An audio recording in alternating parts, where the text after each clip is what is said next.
Welcome to Simply Sheppy, your community podcast which aims to create and enhance connections within the community to build a better Sheppy. Welcome to Simply Sheppy, Sober Shesh podcast. Hosts Katie Jemmett and Emily Nelson. Hello. Hi. Hi. So the podcast studio is not new to you. No. You are now using the community podcast studio for your podcast, Sober Shesh. Mm-hmm. So welcome to the podcast. So me and Katie know each other from the Sheppy Network. Yep. Ireland Works there. And Emily, we know each other from your previous business and some coaching. So you guys come together and are now running a podcast here. So do you want to give us a bit of a background on you two, where you're from, how you met? Yeah. Do you want to go first? Yeah, so we're both from Sheppy, and I've lived here pretty much all of my life. I think Katie, you moved here when you were 13? Yes, that's it. Yeah, so we can vouch for being Swampies, really, like proper Swampies. You can own it enough. Yeah, we can own it enough. Yeah. I'm a full-time mum. Katie works doing your marketing and social media, and you're a virtual assistant as well, aren't you? Yes. So, I work online. Yeah. Yeah. So we're from two very different backgrounds. We've got very different lives, but we have the same problem, and that's we've suffered with addiction and alcoholism. So we wanted to start the podcast to spread awareness of that. And with being young girls as well, it's not a very spoken about thing. It's not something that people find it easy to talk about. So we want to be there for people, share our experience and our strength and our hope, and hope that some people can relate and reach out. Kate, what's your sort of history or background? So you came to the island when you was 13? So I'm not a true Swampy. Speak for yourself. I moved here when I was 12, 13. I moved in secondary school. This is when the comp became an academy. So I moved from the Medway town, so I'm classed as a townie. Moved here when I was that age, and I've been living with my mum, but I've sort of been travelling on gap years and coming back, but Isle of Sheppy's always been my home base and stuff. So, but still living here. You're living in Sheppy, being part of Sheppy for a bit, and then this podcast came up. So what's the podcast about? Yeah, so the podcast is about, so we called it Sober Shesh. It's a play on words because we were sesh heads, and if people don't know what sesh heads is, you've never been on a sesh. So it means people that used to drink a lot, take loads of drugs, basically benders, basically. Yeah. But ours wasn't just benders, ours was addiction. That was literally every single day. And that is our illness that we like to, I like to say it's an illness now, because back when my addiction days were really active, I used to think I was insane. I thought I just had a problem with me, and I thought I was just not normal, and it was normal to drink whiskey to get out of bed and stuff like that at the age of 26 or in my early 20s. The podcast is about people like us, like young girls. I'm 26, Emily's 30, coming forward and actually sharing our story of addiction and not being afraid to, and not being hidden, and hopefully making other people our age, or not even people our age, but all people of all sorts, realise they have an illness and you're not alone, and it can be really lonely, but if they start listening to what we've been through, maybe they can get themselves better and stuff. So, So what was that? So that obviously didn't just happen, the podcast, did it? It's like the backstory. So where did you two meet? How did you come to a stage where you're comfortable enough to talk about it now? So we actually both attended the same AA meeting on Sheppy, and I was actually secretary for the meeting when Katie came in, and that we literally got talking, and obviously we're very similar in age and we've got very similar interests, so we clicked right away.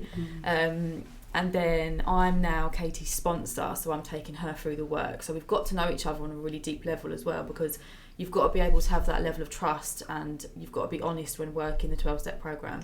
So we know each other really well because we've swapped so many different stories, and you kind of have to put the work in to get everything out of it, meaning you can become a recovered alcoholic, you're not cured of it, but you're recovered from a hopeless state of mind and body. And that's the aim with AA, you know, and you stay sober and clean. But yeah, we just clicked really well, didn't we? And we had quite similar stories, to be fair. So, and I've always thought it was probably so much more harder for Emily to go into like the rooms and into recovery, because you were the youngest person in the rooms, and when I went straight in, I saw Emily. Yeah, Katie's now the youngest. No, I'm the youngest. You don't want to be the oldest in the room. So I'm so grateful for this girl, because she's my sobriety. If I didn't meet her, I wouldn't be where I am today. But I couldn't imagine how hard it was for Emily to go into rooms and like not have anyone to. You can relate to everyone. We know they always say, don't look at the differences, look at the similarities, which Emily did. So, and that's what we recommend for other people. If you don't find someone like how lucky we were, look for just similarities. Don't you think though there's an art to this? So with coaching, I found that potential to open, like some of that intimacy or closeness comes from being that bare, honest and open. I remember being on some workshops before for a week, and I said afterwards, it feels like we run around naked for a week, because you have that like bondness. And I think this is where the military have this, they come back from combat, and what they've been through no one else can get. It's like you've gone through the trenches, so if you see someone that's been through what you've been through, you're almost like, I found this with boxing, it's like, oh, you fought as well. It's like, it really was scary, wasn't it? They're like, it was scary. But no one, people can appreciate it, they can't own it.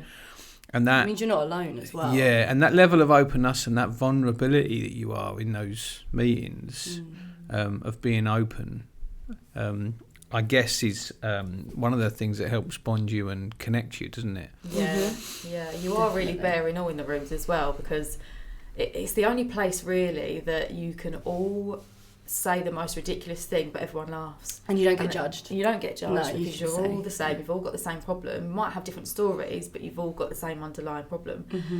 So yeah, you know, someone in the room could say that they've had something terrible happen to them, and people will be in fits of laughter because it's just acceptable, because we understand each other. We're not laughing at each other, we're laughing with each other, you know. No. And you can laugh about it now because you're getting help. You don't have to cry. Yeah, I think that group work, because you came on a workshop, and that group work where you can all openly say that, you know, so I don't know, ours is different, but so you're conflicted because your wife is winding you up and you want to punch her in the head. Okay, that's something I could say openly, and I could say to her, and everyone else could agree. Oh, my partner also winds me up so much that I want to do, you know, that you then I'm not the only one. Yeah, and your group work as well, though. I mentioned it in the group, but it was very similar to how an AA format is, like things you did, and I was like, so refreshing to see, because we always say our 12-step program, if it can be offered to everyone would be an amazing human in this world. But you've done a lot of similarities in that course that made me feel like it was sort of like an AA room, and it's so good because it was more business focused and more personal focused, so it was really nice and refreshing to see that but it's listening to other people, you realise, oh, I'm not special or unique. Actually, everyone, and then you feel more comfortable, because that stigma of like, there's something wrong with you. 100%. It's like, no, there's something wrong with all of us. Like, we was talking off air about addiction, and I was saying about how Saturday I went out with my mates, and I only smoke if I drink, and I had a couple of fags left. So on Sunday I went, I'll have a cider, and I'll go up the cabin and finish the 2 fags. It was just a story I've made up, but I'm sitting there smoking, and I'm thinking, this is an addiction. Like, it's cold. I didn't really want to be out there. I wasn't enjoying the cider, but I was doing it so I could smoke the fags. And you're like, there's levels of addiction in so many ways, and that going to AA, being addicted to alcohol, there's a upper level, heroin. You know, there's those big heavyweight elements, but there's still that Friday, got to have a glass of wine while cooking the dinner, take the edge off. Where, you know, the car you have got to have the right names, got to have the right you know, I've got to have a certain name on my bag. There's so many levels of attachments and addictions that you find yourself creeping up, from vaping to it can be anything. And once you've got that addictive personality trait in your head, it will switch. Like I have changed my addiction over to nicotine a little bit since coming into recovery. Not addicted to it a lot, but at the weekends, but then I'm like relying on it. But that's your brain telling you need something else to fill that void that you've missed. Like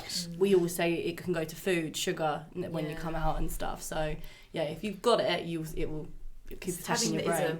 The ism, yeah. So I did fastings for 36 hours, so Sunday night to Tuesday morning.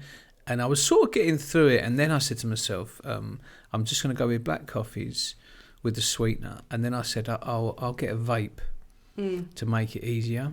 And then I just started doing that. Yeah. And I had it left over on a Tuesday, and then I started getting them. And then I had about 3 or 4 weeks where I was just vaping all the time. And so I've stopped now, and it's like...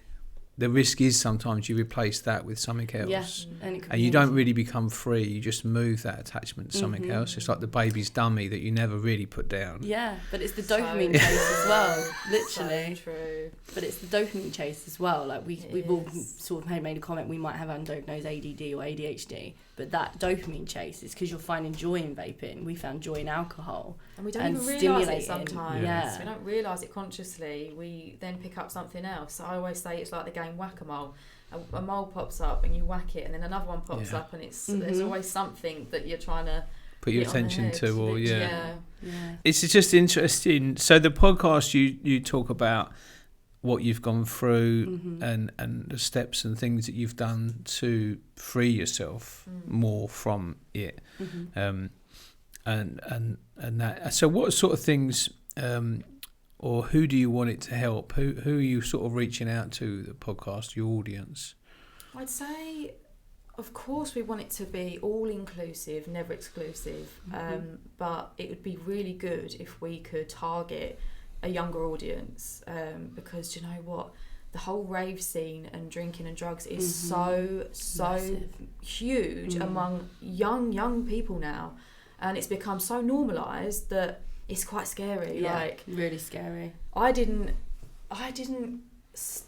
think I tried my first drug until I was 25. But they're children now, and it's really scary. And I think if we can get the word out there to younger people, and whether they're struggling or not, sometimes it's just planting the seed, that perhaps it's not the best way to live. It's not, it's not good for your body, what you're putting in it, and the amount of damage that it can do.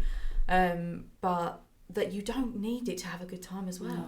Or you don't need to stop at a certain age. Like we thought we had loads of drinking and using years ahead of us. Yeah. I'll stop when I'm 30 or I'll stop when I'm 40, because that's what AA rooms or the recovery is full of, is people in their sort of later life because they've realised they've got a problem then, but realising you've got a problem at a young age, you're going to set yourself up so much. Like I would say my sober date is the 27th of September 2023. My life didn't start till then, and I'm only 26. And even though I had amazing memories like before that, but when I'm looking at my album on my phone, like my photo album, I look at that, I'm like, I don't know who that person is anymore, because she was off her face the whole time. She was just not aware. She wasn't living her life, even though she was doing loads of things. But now I'm so present, and my brain is so healthy and awake. Like, if people can have that, and especially at a really young age, maybe recognise it, like, I don't know, in your teenage years, you're going to set yourself up so much. So I think personal development, I've always said the book I'm writing starts with all roads lead to freedom. And I think that element of being free. So if you've seen the Matrix, like before, they're entrapped in this story, and or it's not a reality, it's just a story, and then he gets the freedom, and that freedom that you get, if you can do it from a young age. And I think this is good. The other thing I would say, anyone listening, so I've got a young daughter, and what I've realised, one, with doing coaching and or having kids, is that I can say all I can say to my daughter, and it goes in one ear and out the other. So it's like I'm speaking Japanese, whereas you girls will have a conversation and she'll be like, oh, do you know what? This is interesting. Because we've done it with our kids before, and we've said stuff to my sons at university, and now he's coming back and he's like, oh, do you know what? I spoke to George the other day and he did this, and I'm going to do this. And my wife's like, we've been saying that for years. And they just... it just doesn't. It's not relatable, so they don't take it in. Yeah. They don't even listen. Yeah. It's just another language. They need to hear it from someone they can relate to. So someone young that's saying this, because I could say, oh yeah, you know, start saving when you're young. It's like, yeah, all right. Enjoy my money. Whatever. And it's like, oh, don't drink. You don't need drink, you know.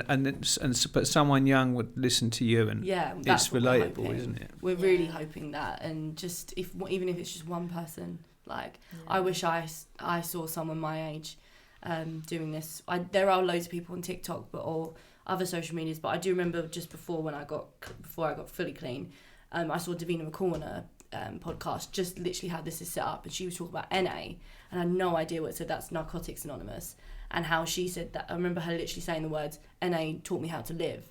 And I didn't even think of AA as an option. I just thought, I can't go to AA, I'm 26. Like, I can't, I'm too young. I thought it was for people that were so much older. So just even me watching that, and that clip stayed in my head for the next month after. And then I got into AA the month after. So, yeah, we really hope that that's going to plant that seed, like Emily said. Yeah. So you've got the podcast, and we'll put the links in the bio of places that people can connect. We talked about opening up, so we're in the church on the Isle of Sheppey, potentially having a group meeting of things that might be coming up, and offering up one-to-ones and stuff, so anyone that wants to get in touch. So your ask of Sheppey or anyone out there in terms of what you'd like them to do or lead them to, what's that? So most importantly, really, is for people to share the message that we're trying to get out. And yes, you know, we can't force people to watch our podcast or to take it in, but as long as it's being shared, then at least it might find the right people, you know, and it might just come across someone's feed on social media or on their stories or something like that. Like, they might come across us, and it could save a life. Do you know what I mean? It's a really, really good opportunity for us to network with other people. And if there are young people out there that are struggling, it's for people as well that are struggling. It's for people that are struggling lots, but also people that maybe are just sober curious. Yeah. And want to have a night out. And actually, I don't really fancy drinking. I don't really like how it makes me feel, but I'm not addicted to it. Yeah. And it's showing people as well that it's not compulsory to hit a rock bottom. Like, you know, you don't have to hit a rock bottom. You don't have to get as bad as we were, that we described. You don't have to, like you said, hit rock bottom. You can stop at a point where it doesn't go messy or it doesn't get bad, which we wish we did. But also that I do think that there's a niche or a need. So young women, there was statistics on the trend of internet and social media that goes parallel with the trend of young girls suicidal and or mental health issues, and those addictions to social media and that space of young mental health is all still linked to that. Why would you want to drink? You know, because someone's stressing me out on social media, I don't feel like I fit in. Like, those things lead to a feeling of low self-worth, which alcohol helps. And I always used to say that if I was such an anxious child, always said I had medicine when I was like 8 years old, I think, for anxiety, because I got picked on at school. So I've had anxiety since such a young age. But when I had my first drink properly at the age of 13, that feeling of like, oh my God, all my stress and all, I'm not like feeling shivery or shaky. I'm okay. And that sticks with you. So soon as, like, my whole adult life, soon as something bad happens, bottle of wine, bottle of whiskey, that's going to solve it. And then when you actually come back to your sober state and you've got to try and cope with life and not drink, it's really scary. But once you get past it and you're a few months into recovery, you don't need it. So that's why we're hoping people can realise that as well. So. Yeah, because that is like the root causes to the state that might lead you to drinking and stuff like that. So, good. All right. Well, good luck on the podcast. Anyone can get in touch and follow the links down there. I've seen some of the shorts you've been doing. I think it's going to be interesting. So hopefully. Good. All right. Thanks for coming on. Thank you for having us. Thank you.